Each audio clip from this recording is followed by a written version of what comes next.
Charles, Jean-François, Francis, quelqu'un d'autre veut parler? Georges?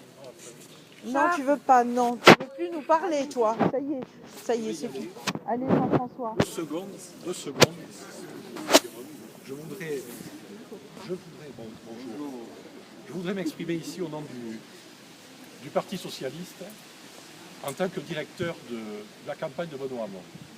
Et vous assurer que je viens ici non seulement à titre personnel, mais par conviction intime. Vous avez fait référence tout à l'heure à vos parents, aux souffrances de votre famille, monsieur l'avocat, monsieur le candidat. Je peux témoigner aussi que mon père a souffert par son engagement et à travers la guerre d'Espagne, mais ensuite par les camps de concentration, puisque mon père, j'ai très peu connu, mort à Béziers, j'avais 9 ans, de toute cette souffrance. C'est ce qui fait, Jean-Paul, que je suis si sensible, que j'étais là ce matin, que j'y suis régulièrement. C'est les blessures personnelles qui me font vous dire ici aussi, et la fierté que le candidat Benoît Hamon, malgré son score, se soit engagé très rapidement en faveur de Benoît Hamon, non pas en faveur des idées de Benoît Hamon. D'Emmanuel Macron. Tout de suite, Macron. Non, je les combattrai, ces idées-là, personnellement, en tant que socialiste. Je les combattrai. Je ne réponds pas. Merci, monsieur. C'est possible. Je les combattrai. C'est stupide, dans ces circonstances.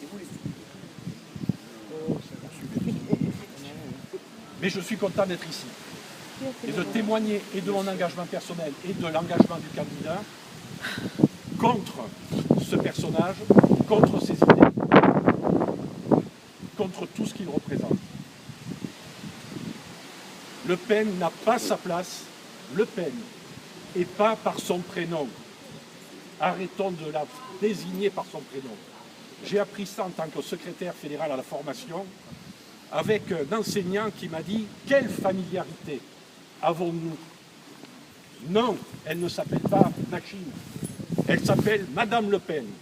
Et à ce titre-là, elle est l'héritière de ce qu'a fait son père, l'héritière de ce mouvement, de la création de ce mouvement, de son enracinement dans ce pays, des monstruosités qu'il a pu faire. Je combattrai en permanence. Et si je suis ici, c'est parce que je me souviens. Être venu avec Henri Emmanuelli, qui est décédé il n'y a pas si longtemps. Monsieur Deschamps doit s'en souvenir, nous étions réunis dans une petite salle, la salle Mirabeau, où nous étions quelques-uns, nombreux, très nombreux. Et je suis d'accord avec toi, Jean-Paul, il faudrait qu'on soit plus nombreux pour lutter contre cette personne-là. Beaucoup plus nombreux. Parce que ce phénomène qui se reproduit après 2002, qui se reproduit aujourd'hui, ne devrait pas se reproduire dans la patrie des droits de l'homme. Nous ne devrions pas avoir un deuxième tour avec une femme profondément antiraciste, raciste, anti-républicaine, antisémite, vous l'avez rappelé tous, avec beaucoup de fermeté. Nous opposons-nous, divulguons cette opposition auprès de nos familles. C'est quelqu'un qui me l'a appris. Les meetings, c'est bien, les réunions publiques, c'est bien, mais dans nos familles, dans nos repas de famille, auprès de nos proches, de nos collègues, allons partout convaincre que pas une voix ne doit aller à cette femme et à ses idées. Merci beaucoup. Merci Jean-François.